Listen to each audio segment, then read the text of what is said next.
Hello everyone here and welcome to my channel Graphic for You. Today I'm going to show you how to create an ink drop or watercolor in After Effects. It's very easy now. Let's get started.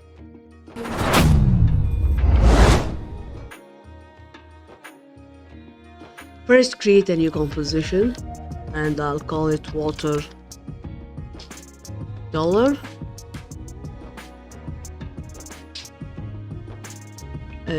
I'll make it full HD, frame rate 60 and duration 10 seconds, then press OK.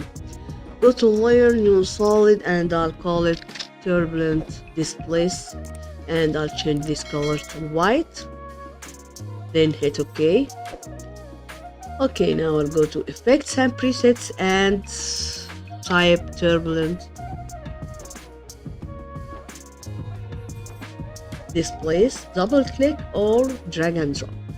Okay, now I'll go to rectangle tool and I'll draw mask.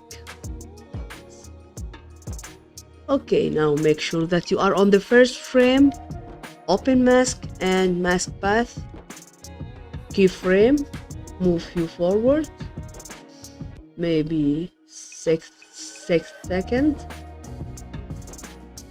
and I'll move these 2 points like this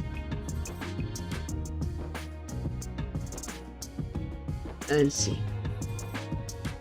Now go to mask feather and increase it a little bit like this. Okay, now I'll go to amount and I'll increase it maybe around 300.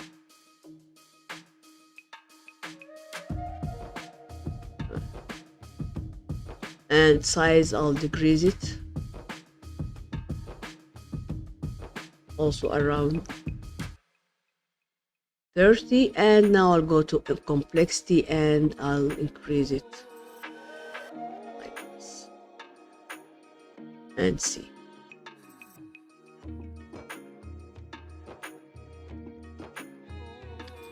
Now see.